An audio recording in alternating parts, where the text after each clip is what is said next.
Guys, welcome back to the regular. I am back. I can't believe I was gone for 2 long weeks. I hate to say I was suffering because I did some pretty awesome stuff in those two weeks. But I don't think yacht life could ever be suffering. Yeah, I don't think. Yeah, I mean, I'd have to hear the voice of the Lord tell me to suffer in order to suffer. Otherwise, I will try to build my life to not suffer. But it is awesome to be back, and I'm excited to be chatting with Aaron and Jenna, really good friends of ours. And all I have heard is unbelievable things from Sunday, which is not a shock. It's why we asked them to come. The healthy relationship habits that they have and the depth of wisdom and vulnerability. I mean, I tell people all the time about Aaron, I'm a pretty open, vulnerable person, and I don't know, and Aaron runs circles around me when it comes to vulnerability and openness, and which is something we value a ton. You know, Caitlin and I value that a ton. I think real healthy relationship is built on vulnerability and openness. And so excited to have you guys today. Thanks for coming back twice in the same week. Yeah, thanks for having us. Even for a place that's not even your own church. So, thanks guys. Yeah. Man, but again, Sunday just heard such good things. Excited to unpack it a bit more. I have to admit, I haven't watched it yet. It was on my to-do list to do yesterday. And I just got, catching back up. First day back in the office, tons of stuff. And then I coached basketball last night. We lost in double overtime. Oh, Is that better or worse? To lose is always double worse. Overtime. Well, it is better because we lost to the same team by 20 on Saturday. Oh, so yeah, you growth. came back. So up, huge growth. Wait, is the difference that you were there coaching? No. I For heard sure it. not. Our assistant coach knows way more than I do. And it was like, okay, here's what didn't work Saturday here, and then we implemented some stuff at practice on Sunday, or not Sunday, on Tuesday. So he's brilliant, and so I think it was just made great adjustments, from Saturday. I don't think it had anything to do with me actually. I think if I wasn't there, we maybe have won the game and not went into overtime. It's probably the more likely situation. But yeah, so it's just been busy. So, anyways, just have heard such great stuff. Excited to jump into it today. I think the topic you guys covered is probably one of my all-time favorite. Right, which is how do you do conflict well? Mm-hmm. I think I'm probably to the extreme on it where I actually feel like conflict tells me where I'm at with somebody. Like I enjoy, it's not that I shouldn't say I enjoy conflict. I don't like it. However, it does help me know where I stand with somebody. If I can disagree, I actually feel safer with you. Yeah. I'm somebody personally that I feel safer on the other side of a disagreement when we've not agreed and we've worked through something and now we're still in relationship on the other side helps give me a ton of safety in a relationship, ironically enough. Well, I think a lot of people don't know how to disagree and still stay connected, or I think Totally. you figured that part out. So Right. a lot of times conflict is either we agree or the relationship's done. Which Yes. is actually, in reality, we're confusing the word conflict with the word war, which means in war, in order to have peace, you need to have one party eliminated or submitted to the other. And in reality, conflict is meant to be two people disagree about something. It's not meant to be one has to disappear in order for there to be peace. So we can be in conflict, be connected at the same time, still have peace, and disagree. And Jenna and I have plenty of that. Marriage gives you lots of opportunity. Especially when you decide to marry powerful people, then Yeah. you're like, who are okay, very different from each other. Did I really want a powerful spouse? I don't know right now. If Some that, days you wonder. No So doubt. So, I'm excited to kind of just hear some more thoughts from you guys and unpack it a little bit deeper. Love to just kind of have you guys just share a few more thoughts. I mean, even that one tiny little thing, we probably could just end the podcast after that statement you just made, of the differentiation from war and conflict. I mean, that's so true and so brilliant. It's actually probably something I learned from Jason the most of anybody, Jason Belladin, where, when we got to Bethel early on, I was curious on how they handled different situations. There was a completely recovered and restored marital unfaithfulness story on the staff that I loved that had been restored, and just asking Jay, and he said, well, here's the big thing is whenever somebody falls, we pull them closer rather than push them away. Yeah. That one simple reality, I think is huge when it comes to conflict because we are so tempted to push away. Yep. We're so tempted to create separation. We're so tempted to run. Yep. And so I'd love to just kind of know, I know you guys already have thoughts. I'd love to, here's what's basically going to happen now. I'm going to stop talking and let them talk because I can't wait to just hear just some more of what you guys have learned and what you guys have forged in this area. Yeah. Yeah, I think the baseline is what Jenna said, is that you can be connected and have conflict at the same time. Those don't have to be, one doesn't have to be resolved in order to have the other. And so some of what we will help teach people do is to identify some of the unhelpful beliefs they have about how pain should be shared. It's mostly in the context of marriage, but really you can blend this into any relationship that you have. And I'm laughing because the list we're going to share is literally from, oh, that didn't work well. Oh, this always ends in like a mess. Let's try a different strategy till we're like, okay, we're not alone in getting tripped up in these areas. Yeah. So I'd say the first unhelpful belief about sharing pain is that the goal is that I tell them everything that I'm thinking. I would say that this masquerades in honesty. Like some people think like, so we 100% think like to have intimacy, you have to be honest, but the like mow them down with dump everything on all of my unfiltered, jagged, maybe accusations and blame is not helpful. Yeah. And honest, and even a part of culture would say, that the real authentic you is everything that you think and feel, which Jesus would say incorrect, not true. And so we would say that your feelings are there to tell you what you believe and what you value, but they're not there to tell you what's accurate or true. And so when we conflate the two, then that's where we so easily make the other person the bad guy. And even if, let's say, you haven't done that, to go, in order to feel known, I have to say everything that's happening in here, would actually, I believe most of the time would distort what's really happening in here, because we will have pain say, I feel lonely.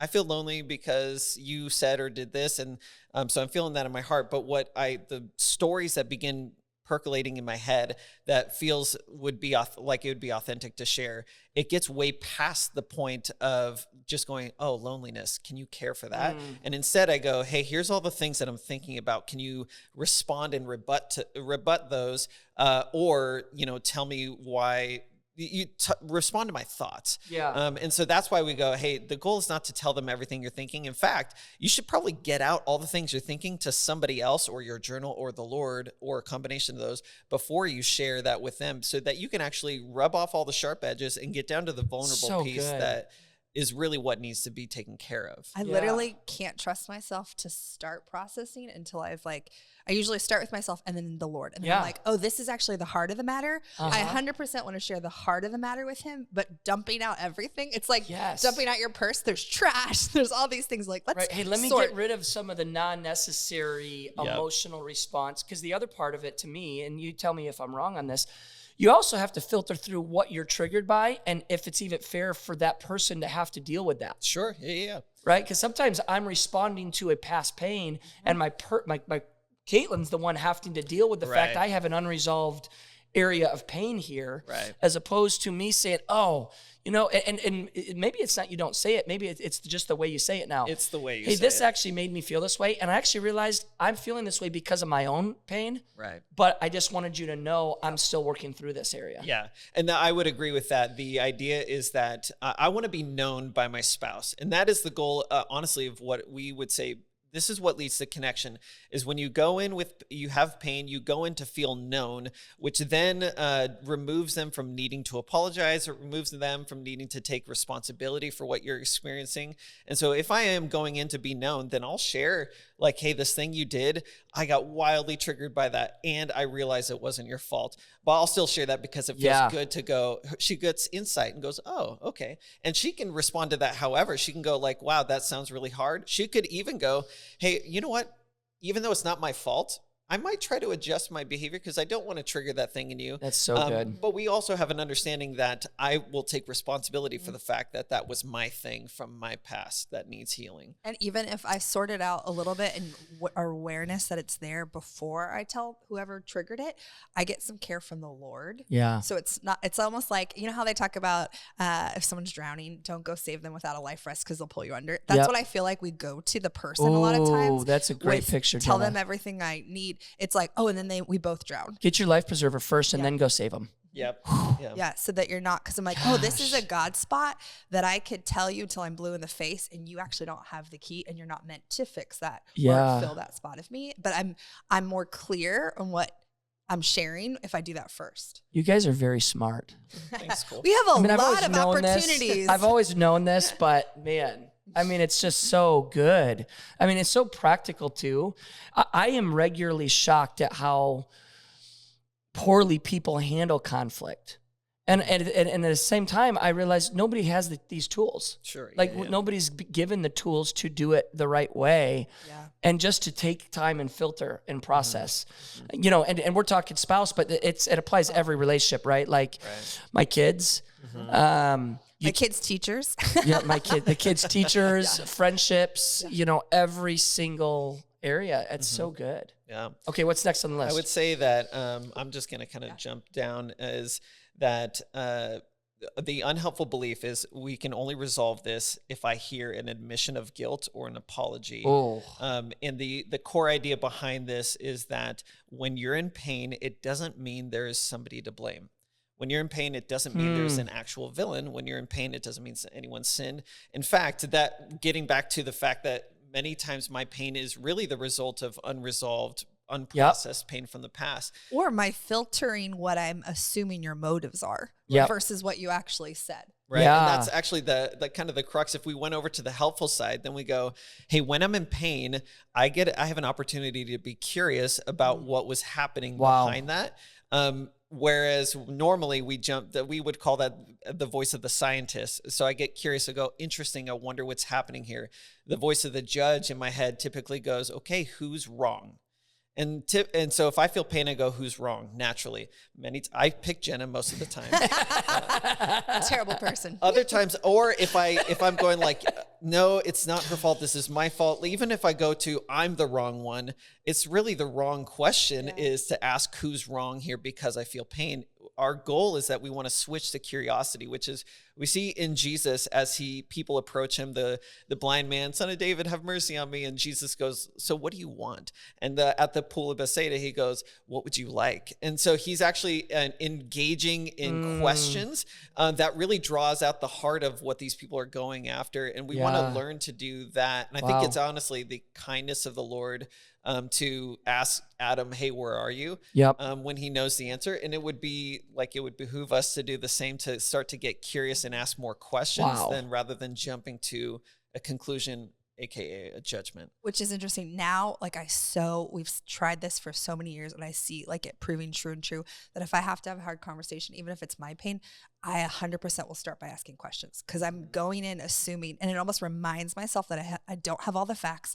I want to hear their heart because there's parts I don't know. And then just the curiosity switches it to like, you're not on trial. I don't need you to own my pain. I want to hear what's happening for you before maybe even if I'm the one who initiated the conversation. Yeah, that's so good. It reminds me to like stay in that spot versus coming in with a list of their wrongs. Yeah. Where it's like, hey, this happened. Can you tell me what's happening for you while we're in that conversation? It's like super helpful for me. It is super helpful. I would say the last one. I was going to say the urgency one. That's exactly what I was going to say. Wow, you guys just have the same thoughts. Look how connected they are. Also, it's where we trip up the most. Just wanted to say the same thing. Man, Kate and I have so much out to of learn. a list of out of a long list. We certainly see this both for ourselves, but also people that we coach, is that an unhelpful belief about sharing pain is this has to be resolved now.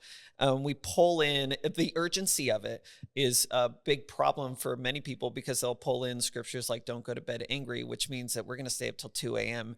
fighting about this. And that's funny you mentioned that. I literally was doing some context for it, and they said that what it means more in Jewish culture is like, don't let it take root in your heart and spoil and like let resentment build. It's not actually a time frame like we apply it.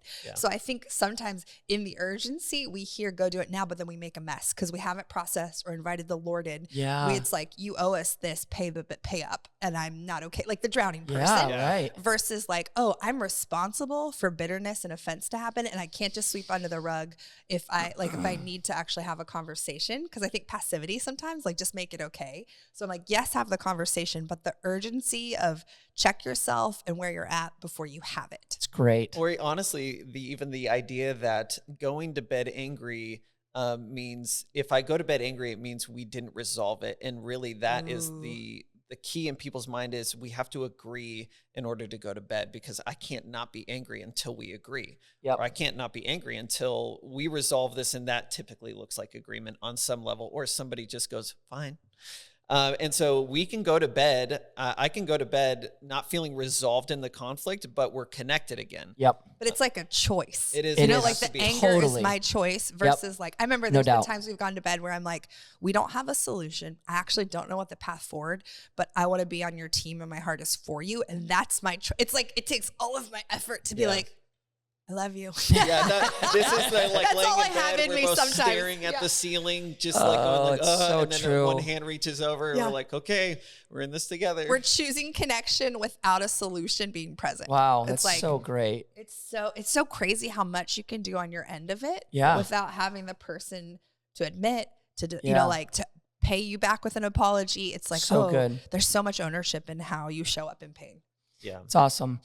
So I have a couple questions I want to throw out for you to ask yourselves. Before I do that, though, I'd love, I know you guys have tons of good stuff out there. I'm sure people would love to grab onto that. How would people get some of the stuff you guys are doing, get a hold of it? Probably our podcast is the easiest. It's Zint Marriage Lab. No, it's just No, marriage. it's just Lab. Marriage Lab on Wow. Apple, Spotify. It's our Instagram. Doesn't even know the own name of her own No, it's true. podcast. On Instagram, it's Zint Marriage Lab. That Yeah, was there like you go. that was That's my it.